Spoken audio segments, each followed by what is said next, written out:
नमस्कार. N24 Jintur news मध्ये आपले स्वागत आहे.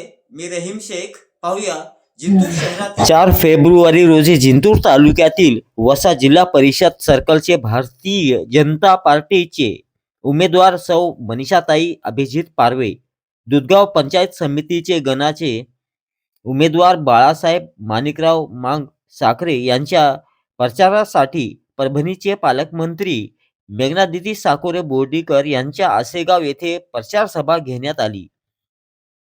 हे कार्यक्रम यशस्वी करण्यासाठी भगवानदादा पवार, प्रल्हाद देशमुख, सचिन फिश, नवनाथ आव्हाड, निरंजन पवार, हनुमान शिंदे, सचिन कांबळे यांनी प्रयत्न केले. या सभेला भरपूर संख्येत गावकरी मंडळी उपस्थित होते. पाहूया आपण ही रिपोर्ट. आमच्या चॅनलवर नवीन असाल तर सबस्क्राईब, लाईक, शेअर, कमेंट करा.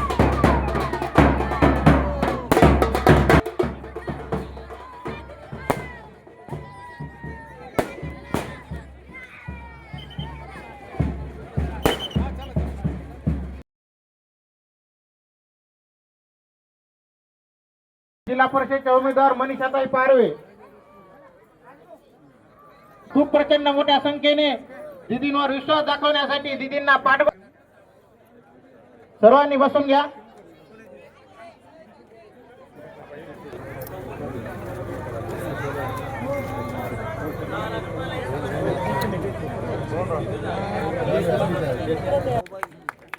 गौतम साळवे, गौतम साळवे,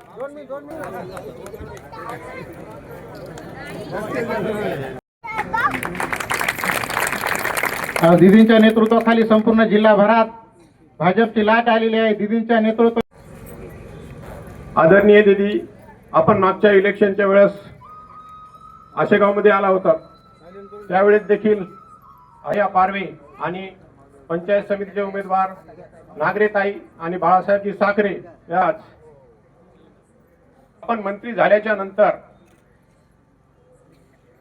केवळ आज 1 वर्ष झालं, कामाची गती एवढी वाढली की आशेगावमध्ये आपण 40 लाख रुपयाचा निधी आपल्या बंधाऱ्यासाठी मंजूर केला आणि आज ते काम देखील आपण सुरू झालेलं आहे. 1 महिन्यामध्ये ते काम देखील पूर्ण होणार आहे. त्याचप्रमाणे विविध विकास कामे आशेगावमध्ये सुरू आहेत. दीदी, आता मी जास्त बोलणार नाही. या निमित्तानं गावकऱ्याच्या खूप अपेक्षा आपल्याकडून आहेत. त्यामध्ये 8-10 कामाची यादी मी आता इथे वाचून दाखवतो. त्यामध्ये प्रामुख्याने इथे जैन समाज देखील मोठ्या प्रमाणावर आहे. त्यांना आतापर्यंत जैन समाजासाठी आपण काही त्यांनी मागणी केली नाही, आपण ही कधी ते देण्याचा हे केला नाही.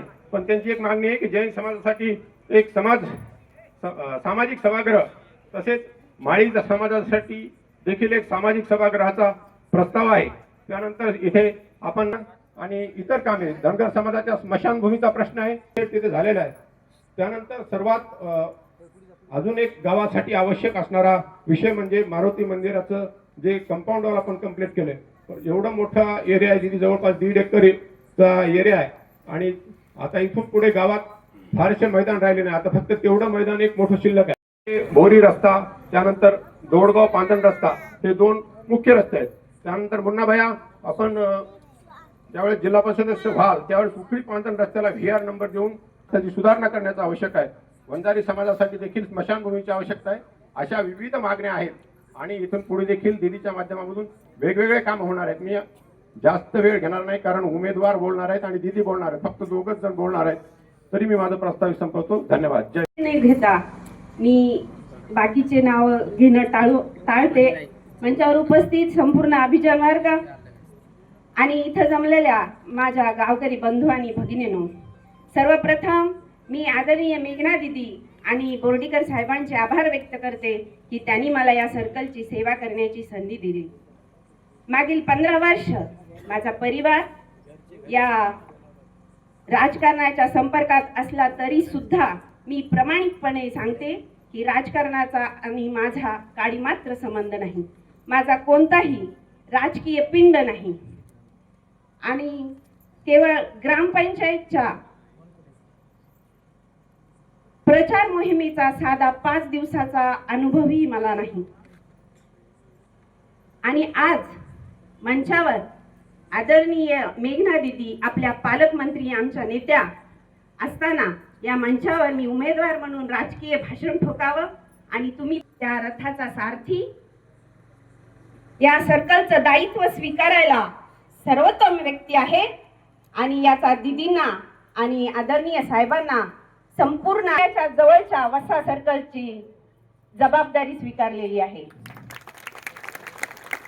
आपण सर्कलमधील सर्वजण असे साहेबांच्या विचारसरणीचं गाव आहे. परिस्थिती अनुकूल असो किंवा प्रतिकूल, साहेबाला कायम या गावाने साथ दिलेली आहे. या गावचे लोकप्रतिनिधी आत्मारामजी पवार, योगायोगाने त्यांची मुलगी आणि माझा मुलगा एका शाळेत एका वर्गात शिकतो. मागची 12 वर्ष झालं मी त्यांना वर्गातील जबाबदार पालक म्हणून कायम पाहिलेलं आहे आणि माझा आणि त्यांचा फक्त एवढा परिचय आहे. पण आज जेव्हा मी गावात फिरले तेव्हा कळलं की आत्मारामजी पवार हे फक्त जबाबदार पालक नाही तर जबाबदार प्रतिनिधी सुद्धा आहेत. या आसेगाववरील प्रेम लक्षात दिसून येतं आणि असे साहेबांचे आदर्श प्रतिनिधी या सर्कलच्या सक्रिय सदस्य म्हणून त्यांची कारकीर्द नोंदवली गेलेली आहे.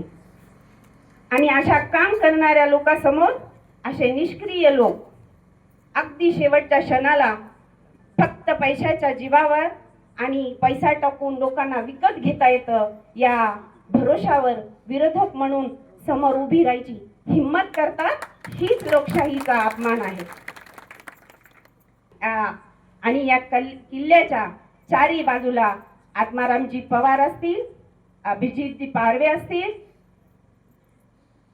नागरे साहेब असतील किंवा युवराज दुधगावकर असतील, असे 4 सरसेनापती खंबीर असताना साहेबांचा बालेकिल्ला पैशाच्या जीवावर कोण जिंकणार? विकासासाठी दिदीच्या कमळालाच मत दिलं पाहिजे अशी मी तुम्हा सर्वांना विनंती करते. जाता जाता मी फक्त एवढं सांगते, फक्त एक संधी, फक्त एक सेवा. सर्कलच्या जिल्हा परिषदच्या उमेदवार मनीषाताई अभिजितजी पारवे व आपल्या वस्सा गणाच्या उमेदवार सरिताताई राजेंद्र नागरे आणि आपले दुसरे दुधगावचे उमेदवार इथे भरभरून प्रेम करतं. आणि आज मी विचारत होती, मी यापूर्वी आले होते आपण तिथे सभा म्हणून, आज तुमची लेख राज्यमंत्री म्हणून आज आपल्या गावामध्ये आली आणि मला खात्री आहे गायकवाड साहेब तुम्ही पण आले इथे, मला बघून आनंद झाला. पण सगळी वडीलधारी मंडळी जेवढी पण बसली आहे ना त्या सगळ्यांची छाती गर्वाने फुगली असणार. आणि जेव्हा जेव्हा मी इथून गेले, कधी पाहणी करायला कधी आले, दिव्याची गाडी आली, पोलीसची गाडी आली की तुम्हाला सगळ्यांना गर्व वाटत असणार. कारण मी बघते गावागावांमध्ये जीवनाला सुरुवात बाबांनी जेव्हापासून केली तेव्हापासूनची पिढी आणि राज्यमंत्री म्हणून काम करत आहे. बाबांनी सांगितलं त्यांच्या भाषणामध्ये की 1 वर्ष